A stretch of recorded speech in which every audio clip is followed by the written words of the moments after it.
আমার বড় আপু ফারজানা দেখতে অনেক সুন্দরী ছিল। আমার আপুর বিয়ের 1 মাস পর দুলাভাই বিদেশ চলে যান। আপুর মনটা তখন খুব খারাপ হয়ে যায়। আমি আপুকে একদিন সুযোগ বুঝে হোটেলে নিয়ে যা করেছিলাম তা শুনলে তোমাদের মাথা ঘুরে যাবে। তাহলে আসল ঘটনাটি শুরু করি। আমি রোহান, 15 বছর বয়স। আমার একমাত্র বড় বোন ফারজানা, বয়স 21 বছর। 2 মাস আগে ফারজানা আপুর বিয়ে হয়েছে। দুলাভাই বিদেশে থাকে।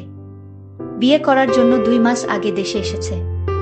ফারজানা আপুকে দেখেই তার পছন্দ হয়েছে, তাই দেরি না করেই তড়িঘড়ি করে বিয়ে করেছে। আমাদের অর্থনৈতিক অবস্থা খুব বেশি ভালো না।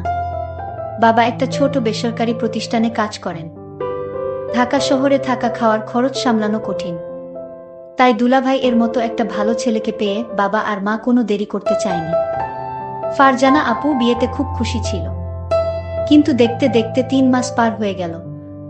আর দুলাভাই এর বিদেশ যাওয়ার সময় হয়ে গেল। বিয়ের 2 মাসের মধ্যেই স্বামী বিদেশে চলে যাবে, তাই ফারজানা আপু ভীষণভাবে ভেঙে পড়ল। তাই দুলাভাই সিদ্ধান্ত নিল যে 1 বছর পরেই দুলাভাই দেশে ফিরে আসবে। আর এই 1 বছর ফারজানা আপু তার বাপের বাড়িতেই থাকবে। দুলাভাই এর বাড়ি ঈশ্বরগঞ্জ জেলাতে। তাই বিদেশে যাওয়ার 1 সপ্তাহ আগেই ফারজানা আপুকে সাথে নিয়ে ঢাকাতে আমাদের বাসায় চলে আসলো।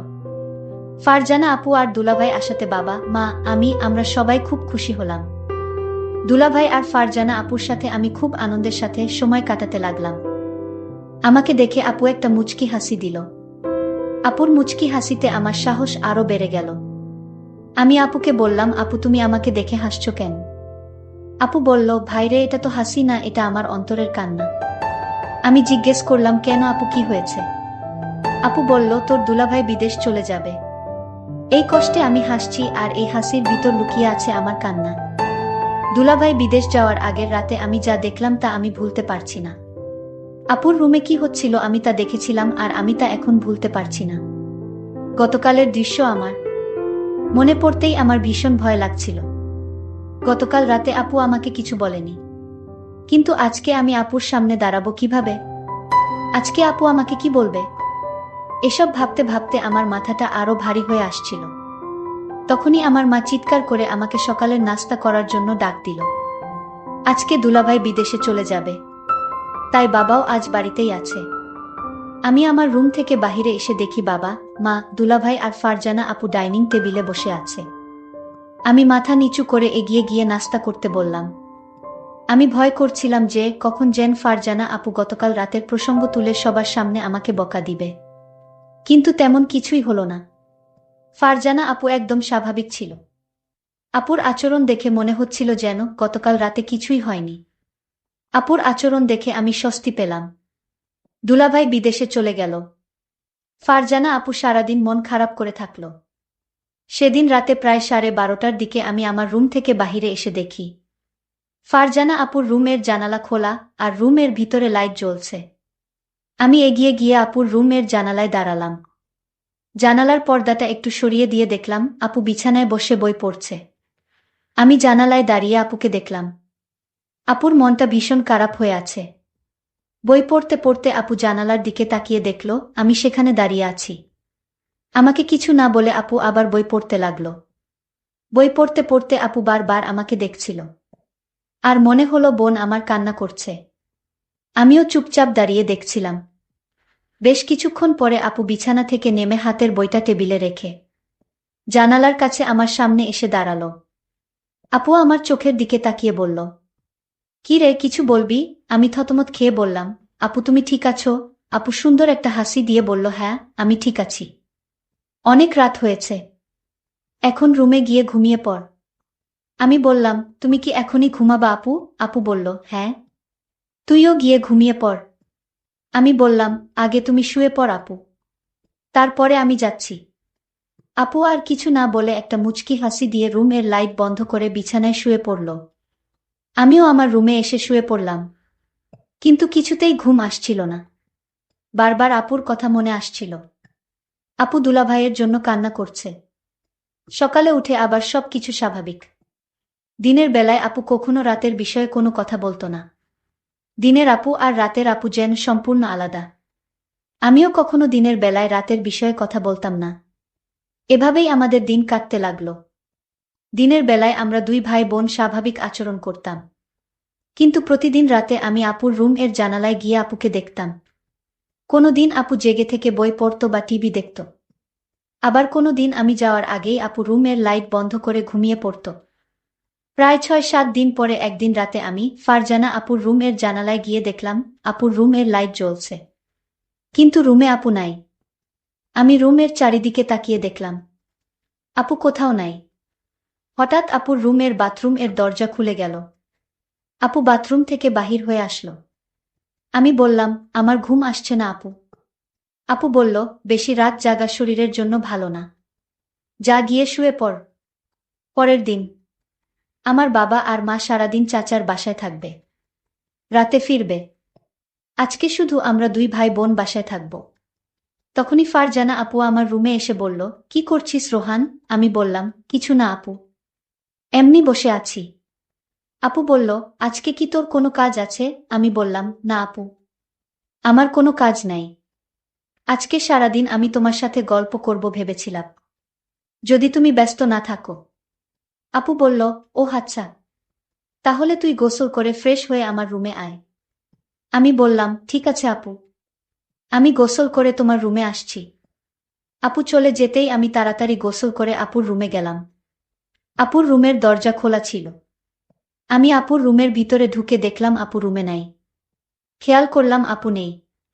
আমি পাশের রুমে চলে গেলাম, সেখানেও আপু নাই। তাহলে আপু কোথায় গেল? আমার ভীষণ চিন্তা হচ্ছে। হঠাৎ লক্ষ্য করলাম আমার রুম আপুর গলার আওয়াজ আসছে, মনে হচ্ছে চিৎকার করছে। আমি অবাক হয়ে গেলাম, কিসের চিৎকার আসছে আমার রুম থেকে। আমি আমার রুমে যেতেই দেখলাম রুম ভিতর থেকে লক করা। আমি জানালার পাশে গেলাম, গিয়ে দেখলাম সেখানেও জানালা লক করা। আমার মন চাচ্ছে জানালা ভেঙে ঘরে ঢুকে পড়ি। কি হচ্ছে রুমে? আমার বোন এমন চিৎকার করছে কেন? আমি কোনো উপায় না পেয়ে দরজাটা ভাঙার চেষ্টা করলাম, কিন্তু দরজা কিছুতেই ভাঙতে পারছি না।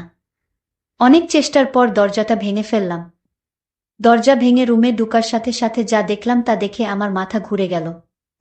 একটি ছেলে রুম থেকে জানালা দিয়ে পালিয়ে গেল। তাদের অনেক বুদ্ধি। আমি দেখলাম জানালা দিয়ে যেন পালাতে পারে সেই জন্য আগে থেকেই প্রস্তুত করে রেখেছে। আমি আপুকে জিজ্ঞেস করলাম, আপু তোমার রুমে কে ছিল? আপু বলল, সেই জবাব কি তোকে দিতে হবে? আমি বললাম, আপু তুমি আমাকে ছোটবেলা থেকে অনেক স্নেহ করো, আর আমি যখন যা বলছি তাই করেছ। আপু তুমি আমার সাথে লুকিও না, এই ঘরে আর কে ছিল? বলো আপু, আমি জানতে চাই জানালা দিয়ে কে পালালো। আমার বোন কোনো উত্তর না দিয়ে আমাকে বলল, শোন, তুই আমার কাছে আজ যা চাবি তাই পাবি, কিন্তু তুই আমাকে অন্য প্রশ্ন করিস না। আমি ভাবলাম আপু কি বলতে চায়। আমি যা চাইবো তাই পাবো। আমি আপুকে বললাম, আপু ঠিক আছে, আমি তোমার কাছে একটা জিনিস চাইবো, তুমি কি দিবে?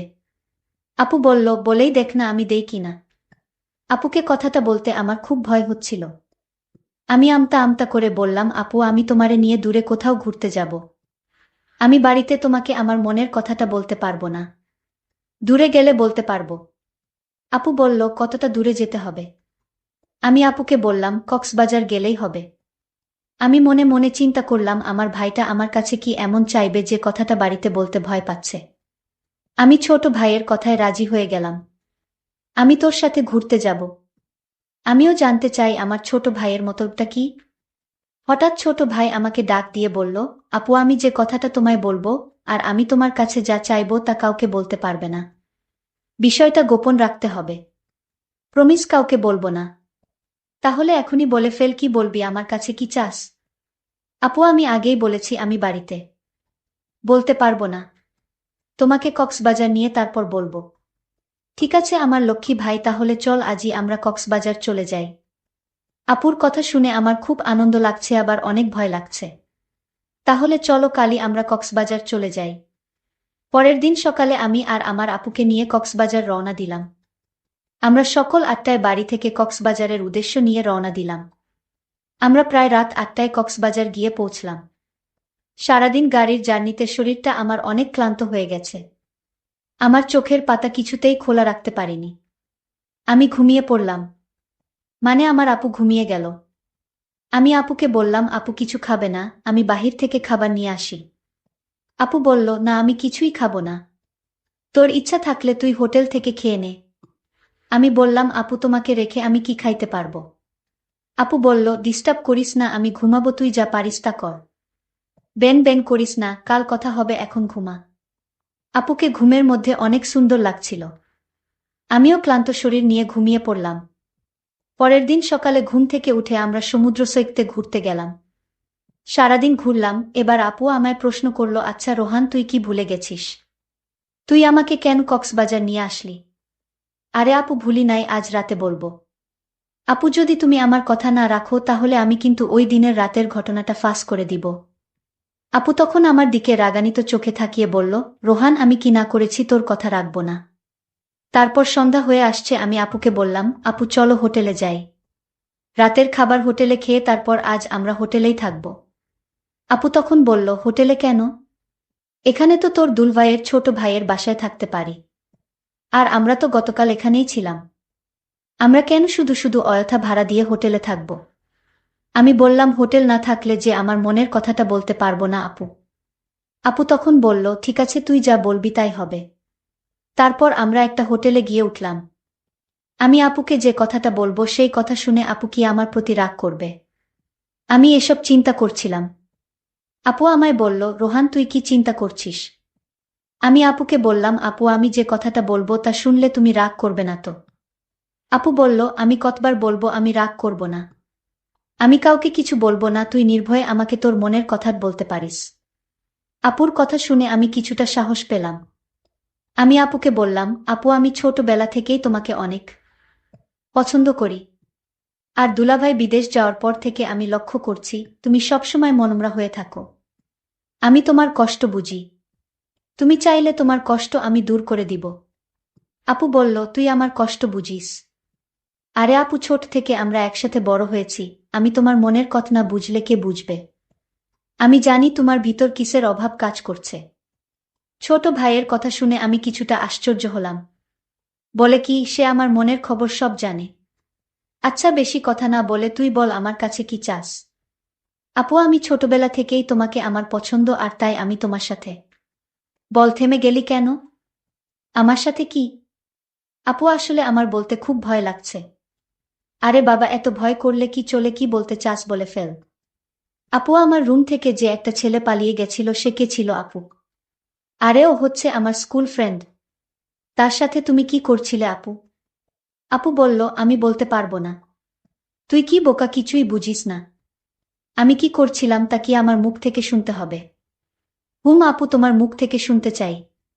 তুমি বললে আমি অনেক খুশি হব আপু। আরে পাগল ছেলে, সেটা কি বলা যায়? সেটা তোর বুঝে নিতে হবে। আমি বুঝেছি আপু। তাহলে তো হলোই। আপু আমি যা মনে মনে বুঝে নিলাম তা আমি করতে চাই।